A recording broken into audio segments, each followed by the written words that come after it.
ચાલો 4 માર્ચ 2026ના દિવસની હેડલાઇન્સમાં છુપાયેલી એ મોટી વાર્તાને શોધી કાઢીએ. તો સવાલ એ છે કે શું ખરેખર એક દિવસના સમાચાર કોઈ દેશ કઈ દિશામાં જઈ રહ્યો છે, એના સપના શું છે, એની સામે કયા પડકારો છે, એ બધું બતાવી શકે? ચાલો આ જ સવાલને મનમાં રાખીને આજની આખી વાતને સમજીએ. આપણી આ સફર 4 ભાગમાં વહેંચાયેલી હશે. સૌથી પહેલા ભવિષ્ય તરફ એક નજર, પછી ઇતિહાસના કેટલાક નવા ચહેરાઓને મળીશું, એના પછી આપણી સંસ્કૃતિ અને સમુદાયની વાત કરીશું, અને છેલ્લે દુનિયાના મંચ પર ભારત ક્યાં ઊભું છે એ જોઈશું. તો ચાલો શરૂ કરીએ આપણા પહેલા વિભાગથી, ભવિષ્ય તરફ પ્રયાણ. અહીં આપણે એવા સમાચારો જોઈશું જે આવનારા સમયની દિશા નક્કી કરી રહ્યા છે. જુઓ, સ્ક્રીન પર એક આંકડો છે, 8.25%. પહેલી નજરે તો ખાલી એક નંબર જ લાગે ને, બરાબર? પણ આ નાનકડો આંકડો છે ને, એ દેશના કરોડો લોકોના જીવન સાથે સીધો જોડાયેલો છે. આ ખાલી નંબર નથી, આ તો લાખો લોકોની મહેનતની કમાણી, એમની બચત અને એમના ભવિષ્ય સાથે જોડાયેલી એક આશા છે. તો આ 8.25 છે શું? આ છે EPF એટલે કે પ્રોવિડન્ટ ફંડ પરનો નવો વ્યાજ દર. સાવ સાદી ભાષામાં કહીએ તો દેશના જે લાખો પગારદાર લોકો નોકરી કરે છે અને થોડી બચત કરે છે, એ બચત પર એમને કેટલું વળતર મળશે એ આ આંકડો નક્કી કરે છે. એટલે જ એમની આર્થિક સુરક્ષા માટે આ નિર્ણય ખરેખર ખૂબ જ અગત્યનો છે. પૈસાની સુરક્ષા તો ઠીક, પણ સ્વાસ્થ્યની સુરક્ષાનું શું, એ પણ એટલી જ જરૂરી છે, નહીં? તો જુઓ, વારાણસીમાં IMS BHU હોસ્પિટલે કમાલ કરી દીધી છે. ત્યાં ભારતની પહેલી non city based robotic surgery system શરૂ થઈ છે, અને એ પણ એક સરકારી હોસ્પિટલમાં. આનો સીધો મતલબ એ છે કે એકદમ આધુનિક અને ચોકસાઈવાળી સર્જરી હવે સામાન્ય માણસના બજેટમાં પણ આવી શકશે. અને વાત ખાલી પૈસા અને સ્વાસ્થ્ય પૂરતી નથી. દેશના ઉદ્યોગો પણ ભવિષ્ય માટે તૈયાર થઈ રહ્યા છે. નવી દિલ્હીમાં જુઓ, ઇલેક્ટ્રિસિટી અને સ્ટીલ, આ બંને ખૂબ જ મહત્વના સેક્ટર્સ પર મોટી સમિટ થવા જઈ રહી છે. તો આ બધું ભેગું કરીને જોઈએ તો શું દેખાય છે? એક મજબૂત અર્થતંત્ર, સારી સ્વાસ્થ્ય સુવિધાઓ અને ઔદ્યોગિક પ્રગતિ. ભવિષ્યનો પાયો બરાબર મજબૂત થઈ રહ્યો છે. દેશની મોટી વાતો તો કરી, પણ દેશ બને છે લોકોથી. તો ચાલો હવે એ લોકોની વાત કરીએ જેઓ પોતે ઇતિહાસ બની રહ્યા છે. આપણો બીજો વિભાગ, ઇતિહાસના નવા ચહેરા.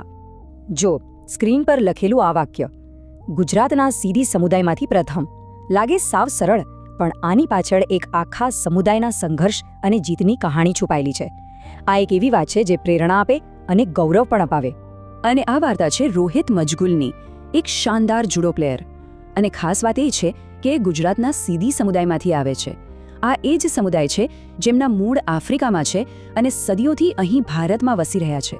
અને રોહિત પોતાના આખા સમુદાયમાંથી કોમનવેલ્થ અને એશિયન ગેમ્સમાં સિલેક્ટ થનારા પહેલા એથ્લીટ બન્યા છે. આ સિદ્ધિ કેટલી મોટી છે વિચારો. આ માત્ર રમતની જીત નથી, આ તો સામાજિક અવરોધો પરની જીત છે. એક તરફ રમતગમતમાં નવો ઇતિહાસ રચાયો, તો બીજી તરફ સાહિત્યમાં ઇતિહાસને નવા દૃષ્ટિકોણથી જોવામાં આવી રહ્યો છે. લેખક ધીરજ કાકડિયા એક નવું પુસ્તક લાવ્યા છે, મહાત્મા એક મહાન સંચારક. આ બતાવે છે કે ઇતિહાસ કેવી રીતે વ્યક્તિગત સિદ્ધિઓથી પણ બને છે અને આપણને સતત પ્રેરણા આપતો રહે છે. તો વ્યક્તિગત કહાણીઓથી હવે આપણે સમુદાય તરફ જઈએ. ચાલો જોઈએ કે દેશના સાંસ્કૃતિક અને સામાજિક જીવનમાં શું ચાલી રહ્યું છે. આપણો ત્રીજો વિભાગ છે સંસ્કૃતિ અને સમુદાય. જુઓ, આજ તો ભારતની વિવિધતા છે. એક જ દિવસે એક છેડે કેરળમાં લોકો આસ્થા સાથે અટ્ટુકલ પોંગલ ઉજવી રહ્યા છે, તો સાવ બીજા છેડે આસામમાં ડોલ જાત્રાના રંગોની ધૂમ મચે છે. એક જ દેશ, એક જ દિવસ, પણ ઉજવણીના કેટલા બધા રંગ! ખરેખર અદ્ભુત છે. અને આ સમુદાયની ભાવના ખાલી તહેવારોમાં જ નહીં, પણ કામમાં પણ દેખાય છે. 2 સરસ ઉદાહરણો છે. એક, FICC અને NGMA ભેગા મળીને આદિવાસી કલાને આગળ વધારી રહ્યા છે. અને બીજું, લદ્દાખમાં ત્યાં ફોરેસ્ટ ડિપાર્ટમેન્ટ અને ઇન્ડિયન આર્મી સાથે મળીને પર્યાવરણને બચાવવાનું કામ કરી રહ્યા છે. આ જ તો છે ખરી ભાગીદારી. અને હા, આ સહયોગમાં સરકાર પણ પાછળ નથી. જન ઔષધિ સપ્તાહ જેવી પહેલ એ સુનિશ્ચિત કરે છે કે દરેકને સસ્તી દવાઓ મળે. તો આ બધી વાતો, તહેવારો, કલા, પર્યાવરણ, સ્વાસ્થ્ય, આ બધું જ મળીને જ તો દેશને એક સાથે જોડી રાખે છે. ઓકે, તો દેશની અંદરની વાતો કરી લીધી. હવે ચાલો થોડું બહાર નજર કરીએ. આંતરરાષ્ટ્રીય સ્તરે શું થઈ રહ્યું છે એ જોઈએ.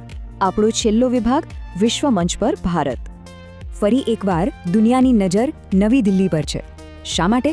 કારણ કે અહીં રાયસીના ડાયલોગ્સનું આયોજન થઈ રહ્યું છે. આ કોઈ નાની સૂની વાત નથી. આ એક એવું પ્લેટફોર્મ છે જ્યાં દુનિયાભરના મોટા મોટા નેતાઓ અને એક્સપર્ટ્સ ભેગા થાય છે અને દુનિયાના સૌથી ગંભીર મુદ્દાઓ પર ચર્ચા કરે છે.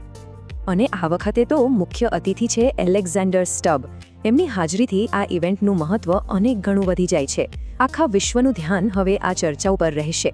પણ જુઓ, દુનિયામાં બધે જ વાતચીત નથી થતી, ક્યાંક સંઘર્ષ પણ ચાલી રહ્યો છે. એક તરફ યુનાઇટેડ સ્ટેટ્સ ઈરાન વિરુદ્ધ ઓપરેશન એપિક ફ્યુરી ચલાવી રહ્યું છે, તો બીજી તરફ ઇઝરાયલ ઓપરેશન લાયન્સ રોડ ચલાવી રહ્યું છે. આ જ તો વૈશ્વિક રાજકારણની વાસ્તવિકતા છે. એક તરફ ભારત જેવા દેશો સંવાદ માટે મંચ પૂરો પાડી રહ્યા છે, તો બીજી તરફ દુનિયામાં તણાવ પણ વધી રહ્યો છે.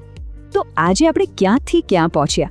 ઈપીએફના વ્યાજદરથી શરૂ કરીને રોબોટિક સર્જરી સુધી, રોહિત મજગુલની ઐતિહાસિક જીતથી લઈને દેશના તહેવારો સુધી, અને છેલ્લે રાઈસીના ડાયલોગથી માંડીને આંતરરાષ્ટ્રીય તણાવ સુધી, આ બધું માત્ર એક દિવસના સમાચાર છે. તો આ બધાને જોઈને હવે એક સવાલ મનમાં આવે છે કે 2026ની ખરી વાર્તા કઈ હશે? શું એ ટેકનોલોજીની હશે, કે પછી સંસ્કૃતિની, કે પછી આંતરરાષ્ટ્રીય રાજકારણ બધું નક્કી કરશે? આ સવાલનો જવાબ તો સમય જ આપશે. આ વિચાર સાથે જ આજની આપણી આ ચર્ચાને અહીં વિરામ આપીએ.